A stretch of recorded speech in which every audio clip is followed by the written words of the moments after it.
If anyone tells you the real estate market is horrible, they're lying to you. I'm just telling you now, they are lying to you. Welcome back, everyone, to another episode of Bathroom Chats. This is where I get in the bathroom after my shower, do my hair, and we talk about the real estate market. And today, we are back. You know, I didn't think this could happen, but we are back at what it was like during 2020 and 2021. Only we have higher interest rates. So I believe we have significantly less buyers, but the demand to buy houses is 100% there. It's actually 1,000% there. And so I'm going to explain to you what is happening. So the message right off the top, if someone tells you the real estate market is slow, they're lying. They're absolutely lying to you. And let's go over what's happened. So I had some clients write an offer on a condo in University Heights that was listed. Well, they've written a couple in University Heights. And I told you about one last week. Well, this next one we wrote on, I got a phone call from the agent yesterday, which was very nice of them to give me a call and tell me that that we weren't even in a competitive range. They put the house on the market at $599, a 2-bedroom, 2-bath, 800-ish square feet, I think, in University Heights. Beautiful unit, very nicely upgraded, and we were one of 10 offers. Now, we offered 610, I think. 610, 615. We sweetened it by removing the loan contingency. We did quick escrow, quick inspections, reduced all our time frames. We did all that. We weren't even close. They have offers over $660,000. Now, do I think... Oh, and the agent called me just to see if I wanted to up my price to be considered for counteroffers. Guys, at some point you just gotta say no, because you're overpaying for a property. Now, will this property close at $660,000? It might. I don't know. It might close at that price. But the bottom line is, you know, if it's not in your budget, don't overspend on a property. I think it was nice of them to call me and let me know that this was like this, but like I said, at some point you gotta go, you know what, that's too high. So that's the first one. Wrote another offer for other clients. Same thing, we did a quick close. This one went way over as well. They got 23 offers on this house. 23 offers. We weren't even close. And when I tell you that all my clients are writing very reasonable offers, believe it. Like, the people I work with are very well qualified to make the purchase of a home. So that one had 23 offers. So if you are a buyer out there, just know that we have to be competitive, okay? And being competitive, the first thing you have to do is make sure you're pre-approved. If you're not pre-approved, you are absolutely 100% wasting your time. But, so what does the real estate market look like? So I thought, well, let's just kind of break down this market right now again, which I do every week on these bathroom chats. By the way, the dogs just ate, so I'm sure they will start playing here in a second, because they always get wound up after they eat breakfast. So let's go ahead and take a look. As of this morning, there are 1,618 houses on the entire market in San Diego County. Now, we have 3 million people in the county, so there's only 1,600 houses in all price points all over San Diego County. Okay? Everywhere. That's everywhere. There are 492 total homes, that's attached and detached, under $800,000. Now that's under the median price of a home in San Diego County and way under the average price, which is a little over $1 million. So we only have 492 houses. So if you are a buyer and you are under that $800,000 mark, there's only 492 houses all across the county, not just in San Diego, or not just the city of San Diego. It's all across the county. Let's break that down even further. Of the detached houses, detached houses under 800,000, there are 234 houses, single-family detached houses all across the county that are under $800,000.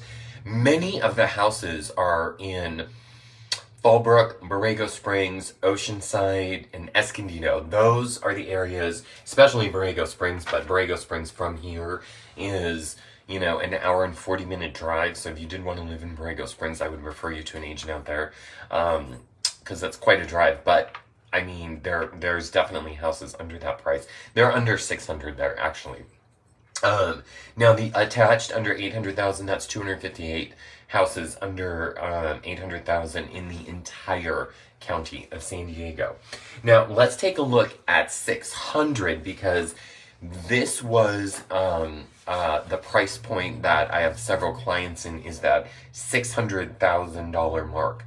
Now, under $600,000, there are 228 total attached and detached houses in the entire county. Okay, remember that's everywhere. And again, you're gonna find the abundance in the North County, like Oceanside. You're gonna find it in Vista, Escondido, those areas over there, because I looked at all of this stuff this morning to bring this to you. Now, of those 228, 159 of them are attached. So 159 condos under $600,000 in the entire county. Remember, we have 3 million people in San Diego County. 69 detached houses under $600,000. And like I said, there's a lot out in Borrego Springs. So if you go to far east, but Borrego Springs is about an hour and a half away. If you go far east, that is where you're going to find these detached houses. So there's not much. So if anybody in San Diego County is telling you, because I did some door drops a couple weeks ago, and I had this, my letter to this neighborhood that I had a client wanting to move into, this guy calls me and he says, "Oh, my wife's a title rep, and you shouldn't tell people that the market's hot right now when it's really not, and blah blah blah blah blah." Anyway, he probably looks like a fool right now, and if his wife was smart, she would tell him not to call realtors and tell them that the market isn't hot, because she's probably not getting title orders. Okay, so you want to work with professionals. And I don't know who that title rep is, but if I did find out, I wouldn't give them any title orders, that's for sure. But anyway, so as a buyer, we're going to go over the top 5 things that you can do to make your offer stand out. And not any one of these is ideal. I'm not suggesting that you do any of them, but we really need to make offers stand out. We really need to make offers stand out. So the first thing I am going to ask you to do is get your full loan approval. Make sure your loan approval is solid. You have underwriting approval on your loan. And with confidence, your lender needs to tell you that you can remove the loan contingency.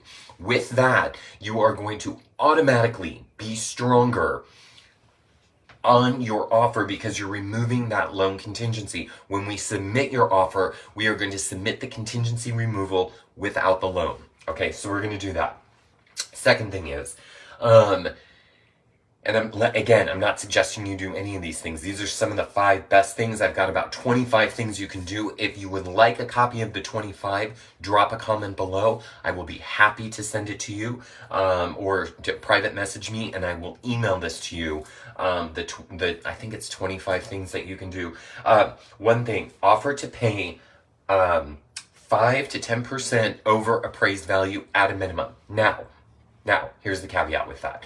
Let's say your offer comes in at $500. You want to do 5% of 500, so you're at $505,000. You're going to have to come in with that extra $5,000 on top of your closing costs, because it's going to be over appraised value. So you're closing a gap, okay? So you're closing a gap. The other thing, again, I'm not suggesting you 100% do any of these things. These are just ideas to make your offer stand out to the seller, especially if you can't, if you're looking at $600,000 condos and you can't come up to $660,000. This is important. Make your earnest money non-refundable. So on a $600,000 purchase, that's usually anywhere from $6,000 to $12,000, 1% to 2% of the purchase price. Make that earnest money non-refundable. If you do that, you need to know two things. One, that property is going to appraise at the price that you put on the contract. That's first. And second, if you do that, you have to be willing to have your property not appraised, and you have to have the money to come in with the difference. Do I know if that one property is going to appraise at $660,000? I really don't know. I ran my numbers. I don't see it, but I could be wrong. I don't think so. But anyway, that's number 2. Number 3, conduct your appraisal before you conduct the inspections. If you're not waiving the appraisal contingency, get your lender to order it within 24 hours. Pay extra to get it on a rush. Get it out there so that way you're not wasting the seller's time. If the property doesn't appraise, you can negotiate it one of 3 ways. You can offer to come in with the difference, which that's probably what you're going to do in today's market. Number 2, you can agree to a 50-50 split with the seller if the seller will agree to it. Or number 3, you're just going to cancel the contract. That's going to be the third option right there. Number 4. This is something you're absolutely not going to like, but it's probably going to pique the seller's interest, and we've talked about this before. I just recently talked about this on a video, and that was a daily penalty for not closing on time. Okay, so what that means is that's very popular in the real estate owned world or the foreclosure world. So if you go to write an offer on a foreclosure and you don't close on time because your lender, because the escrow company, because of whoever, then you agree to pay an X number of dollars per day that it doesn't close on time to the seller, which includes weekends. So say, for example, you were supposed to close on Friday. For whatever reason, you couldn't close on Friday, whether it was a fault of you, a fault of the lender, whatever. You agree to pay $60 a day to the seller per diem. I'll tell you, on the REO contracts, they're $100, $150 a day. So that is going to be another one of the options. Again, I have 25-ish, I think it's 25, 21, 25 ways that you can stand out as a buyer in this market. Now, one thing, a message to the sellers: name your price. If you've been thinking about selling, name your price. There's things that we can absolutely do to make sure that you don't end up homeless. Because the big thing is, you've got a lot of sellers who say, you know what, Chris, I would sell, but I don't know where I'm going to go. That's okay. We don't have to know the answer to that right now.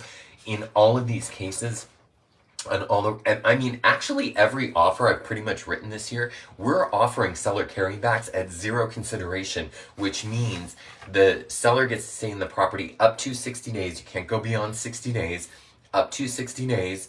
And then the seller is not having to pay the buyer anything.